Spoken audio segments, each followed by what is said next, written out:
भागलपुर के समाहरणालय स्थित होमगार्ड कार्यालय में होमगार्ड बहाली के दौरान अंतिम मेधा सूची में वंचित रहे चयनित अभ्यर्थियों का चयन नहीं होने को लेकर सैकड़ों अभ्यर्थियों के द्वारा बहाली की मांग की गई। इन लोगों का कहना है कि 2011 में वैकेंसी निकली थी और 2022 में लोगों का चयन किया गया, लेकिन इस प्रक्रिया में कई लोग फर्जी पाए गए, जिन्हें चयनित होने के बाद भी हटा दिया गया और सीट खाली बच गई है। और उन सीटों पर अपनी बहाली की मांग को लेकर पिछले कई महीनों से ये लोग पटना से लेकर भागलपुर तक नेताओं और अधिकारियों का चक्कर काट रहे हैं। इन लोगों का कहना है कि अब इन लोगों की उम्र सीमा भी समाप्त हो चुकी है। साथ ही अभ्यर्थियों का आरोप है कि जिलाधिकारी से उन लोगों ने कई बार मिलने का प्रयास किया, लेकिन मिलने नहीं दिया गया। देखिए, ये विज्ञापन 2011 का है। हम लोगों का बहाली प्रक्रिया 2022 में लिया गया, जिसमें कि हम सभी होमगार्ड में जिसमें कि हम सभी सफल अभ्यर्थी हैं। और ये 1 साल से हम लोग जो है चक्कर लगा रहे हैं। हम लोग पूरा मेगा सूची, अंतिम मेगा सूची से वंचित हैं। 3 मेगा सूची निकाला गया, जिसमें 2 मेगा सूची में हम लोग आए, नाम आया लिस्ट में, और तीसरा जो है उसमें नाम नहीं आया हम लोगों का। तो हम लोग के पीछे जो है बहुत सीट खाली हुई है। तो हम लोग सोच रहे हैं कि उस दरमियान में हम लोग आ रहे हैं, तो हम लोग जिलाधिकारी से यही मांग है कि हम लोगों को लिया जाए। और जहां भी जाते हैं हम लोग डीजी के पास गए मिलने के लिए, मुख्यमंत्री साहब से मिले, उप मुख्यमंत्री साहब से मिले। सभी का आश्वासन है कि आप लोग अपने जिलाधिकारी से मिलकर बात कीजिए और आप लोगों का रिजल्ट वही प्रकाशित करेगा। लेकिन हम लोगों को 1 साल से धक्का मार के भगा दिया जाता है, लेकिन हम लोगों को मिलने नहीं दिया जा रहा है। आज भी आए तो यहाँ पे जो डीएसपी सर नहीं थे, उन्हीं का कोई मतलब कर्मचारी थे, उन्होंने बोला कि डीएसपी सर नहीं है। और हम लोग बोले कि डीएम साहब से मिलने का रिक्वेस्ट किए, तो हम लोगों को बोला कि हमको ये अनुमति नहीं है मिलने देने का, न रोकने का। इतना सा ही है। और हम लोग परेशान है, बहुत परेशान। हम लोगों का उम्र भी नहीं बचा कि दूसरा वैकेंसी अटेंड कर सकें। हम लोगों का उम्र एक्सपायर है। क्या नाम है? बिहार पंचायत नगर प्रारंभिक शिक्षक संघ के आह्वान पर सरकार की नई नियमावली के विरोध में भागलपुर जिला शिक्षा पदाधिकारी कार्यालय के समक्ष भारी संख्या में शिक्षकों ने 1 दिवसीय धरना प्रदर्शन किया। प्रदर्शनकारी शिक्षकों की मांग थी कि उन लोगों को राजकर्मी का दर्जा दिया जाए, साथ ही समान कार्य के बदले समान वेतन भी सुनिश्चित की जाए। प्रदर्शनकारी शिक्षकों ने कहा कि जब तक उनकी ये मांगे पूरी नहीं होगी तब तक ये प्रदर्शन जारी रहेगा।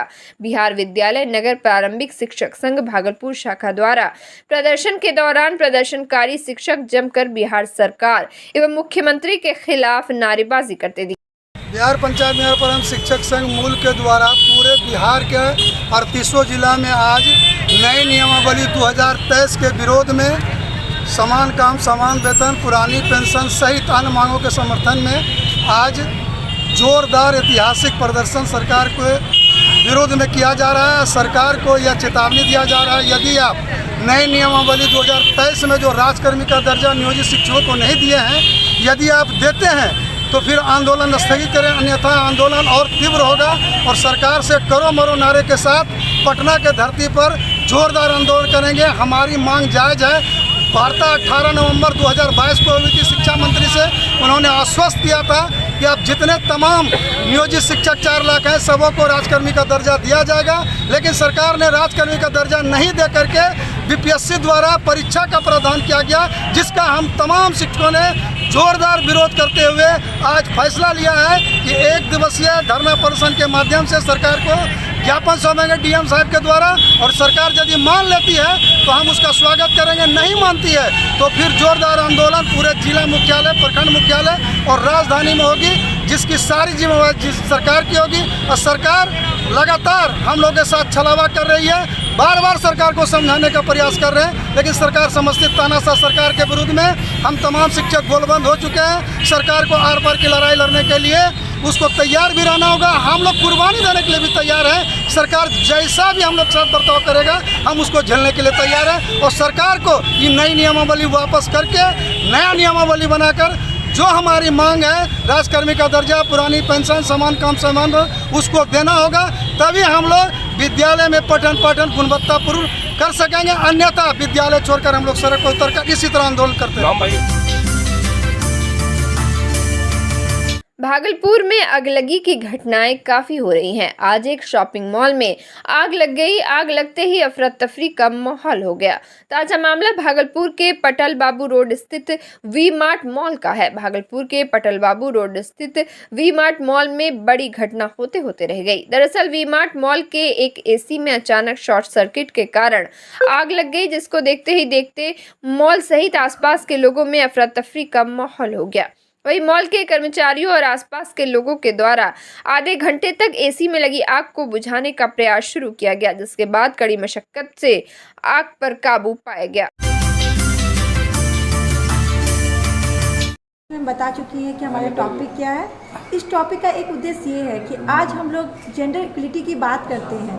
कहीं न कहीं यह जो टॉपिक है इससे लोग पढ़े हैं। बहुत लोगों को ये पता नहीं होता है कि जेंडर इक्वलिटी बात करते हैं, बट वो लोग समानता में कहीं कहीं कमी देखने को पाया जाता है। तो हम लोग इस सेमिनार के साथ बहुत सारी चीज़ इन लोग को इवन इसमें एक और चीज़ ऐड करें, हम लोग नुक्कड़ नाटक के द्वारा हम लोग समाज को दिखाना चाहते हैं कि पहले महिलाएं कहाँ थी और आज कहाँ पे खड़े हैं। ठीक है।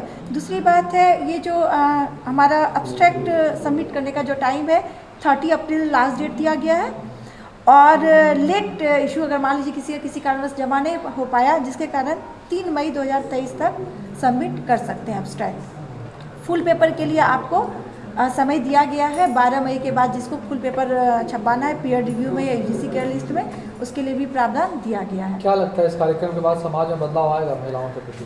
सर एक्चुअली हम लोग भविष्यवाणी तो नहीं कर सकते, बट एक एम्बिशन लेकर चलते हैं कि कुछ बदलाव हमारे समाज में आनी चाहिए।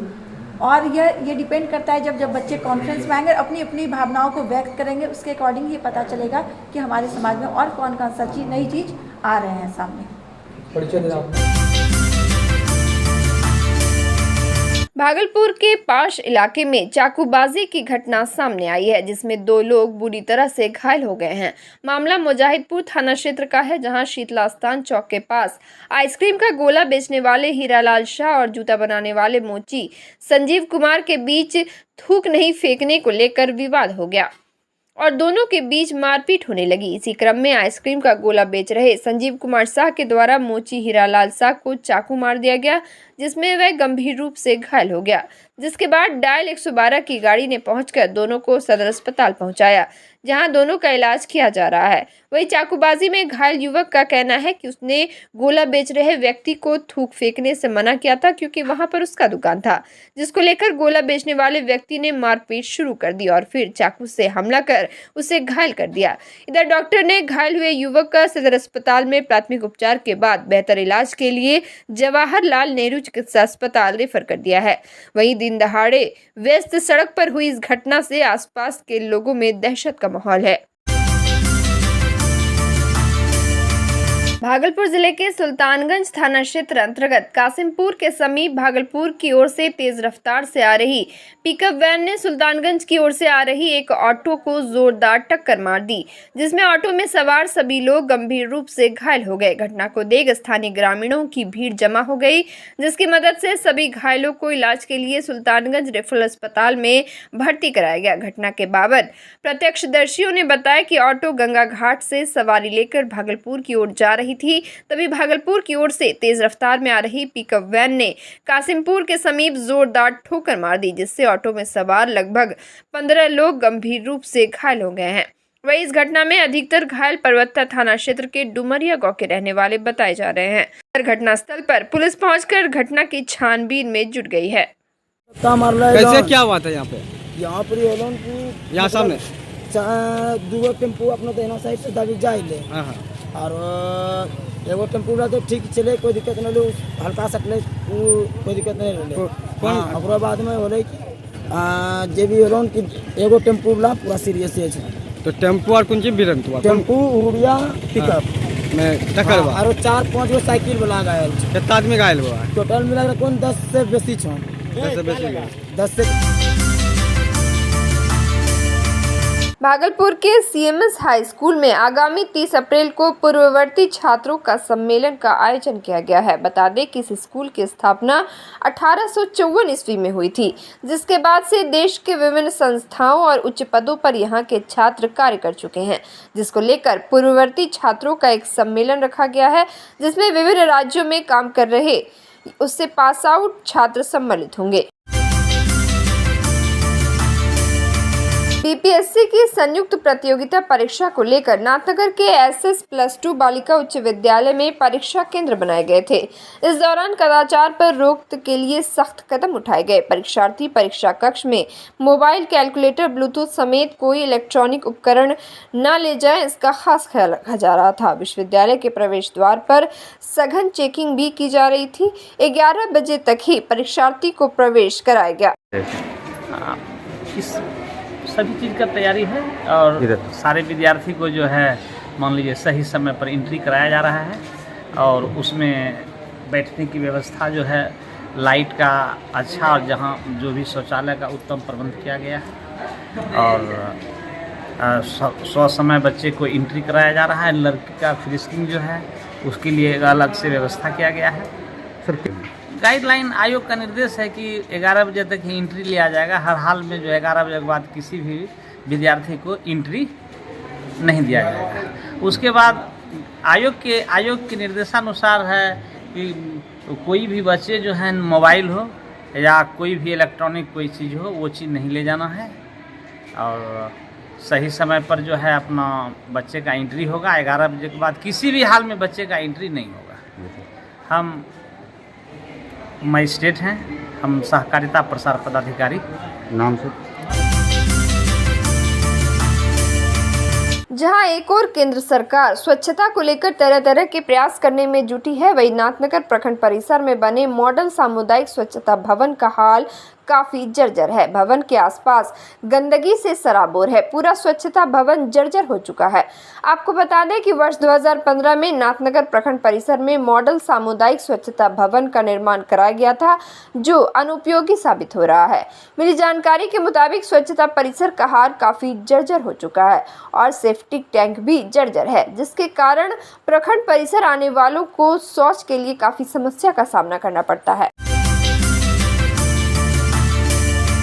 नाथनगर चंपानगर स्थित वार्ड 7 के कस्मा मोहल्ले में दरगाह की जमीन पर किए गए अतिक्रमण को मुक्त कराने के लिए नाथनगर सीओ स्मिता झा के नेतृत्व में गुरुवार के दिन से कवायद शुरू कर दी गई है। अतिक्रमण मुक्त कराने के दौरान सीओ से अतिक्रमणकारियों ने नोकझोंक भी किया। हालांकि मौके पर काफी संख्या में पुलिस बल ने अतिक्रमण मुक्त कराना शुरू किया, लेकिन रास्ता सकरा होने की वजह से गली में जेसीबी नहीं पहुंच सका, जिसके कारण मजदूरों की मदद से दरगाह की जमीन पर बने घर को ड्रिल मशीन से तोड़ा जा रहा है।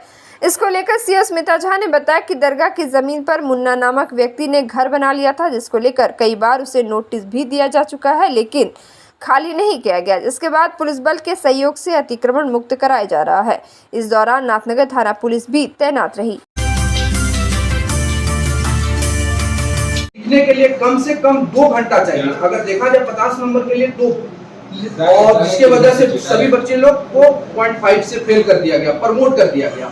कॉर्पोरेट लीगल फ्रेमवर्क में आते हैं। वो एक ऐसा सब्जेक्ट है जो कॉर्पोरेट से रिलेटेड है, लेकिन उसमें क्या होता है, उसमें 3 घंटा का समय मिलता है। बच्चे को 1.5 नंबर, 1 नंबर, 0.5, 3 नंबर से फेल कर दिया जाता है। और ये पिछले सेशन में भी हुआ है और हम लोगों के साथ भी हुआ, और ये सिलसिला पिछले 3 सेशन से चला आ जा रहा है। Total of department of commerce में स्टूडेंट हैं 80, जिसमें से 20 स्टूडेंट को प्रमोट कर दिया गया। मड़वाड़ी कॉलेज में संख्या 25 है, यानी टोटल 45। हमने एप्लीकेशन अभी 28 के आसपास एप्लीकेशन लिया और एब्सेंट। इस तरह करके बच्चों को सिर्फ और सिर्फ परेशानियों में डाला जाता है। अभी अब सेमेस्टर 3 का तैयारी करेगा, ये सेमेस्टर 2 सेशन 20-22 और इससे पहले भी 19 और 21 का जो सेशन था उसमें लोगों को उसमें भी फेल कर दिया गया, और उसमें ग्रेस मार्क्स 5 मार्क्स यूनिवर्सिटी बाद में गलती मानी और 55 मार्क्स दे करके सभी छात्र छात्राओं को पास कर दिया गया। जी हाँ, सेमेस्टर 3 में अभी चेक कराने से अभी फिर 2 महीने बाद हम लोगों का सेमेस्टर 3 का एग्जाम होगा। शेड्यूल जारी होगा, उसमें भी अगर ऐसी प्रक्रिया रहेगी तो विद्यार्थी सिर्फ एमकॉम करते रहे या फिर कुछ और करे, या फिर यूनिवर्सिटी का चक्कर लगा या फिर कुछ और करे, इसका जवाब दीजिए सर। जी हाँ, प्रेजेंटेशन दे दिए हैं सर। बार बार हो रहा है, कॉपी ये बार बार हो रहा है सर। रास्ते पर लाइन पर आ रहा है, बाहर वाला प्रक्रिया है। आप एक आश्वासन दीजिए कि ये 1 सप्ताह में हो जाएगा, 7 दिन में हो जाएगा, तब 7 दिन में हो जाएगा, क्योंकि छात्र आगे का तैयारी सेमेस्टर 3 का करेगा, वो ये असमंजस में नहीं रहना चाहता है। थोड़ी देर बाद जी सर। 2 तारीख से फिर से नॉर्मली हुआ। जी सर। 2 तारीख से हमको रखो कि 10 तारीख तक हमको समय 10 तारीख तक समय देंगे सर, लेकिन सेमेस्टर 3 का फिर फॉर्म का डेट निकल जाएगा, बच्चा आगे का तैयारी करेगा या फिर इधर जो फेल किया है उसको भी देखेगा। अभी आप हमको एक आश्वासन दीजिए। रेक्टिफाई करवा देंगे, मतलब आश्वासन दिया जाए। हाँ, एक रेक्टिफाई करवा देंगे, 5 नंबर 2.5 से रेक्टिफाई करवाते हैं। ठीक है सर।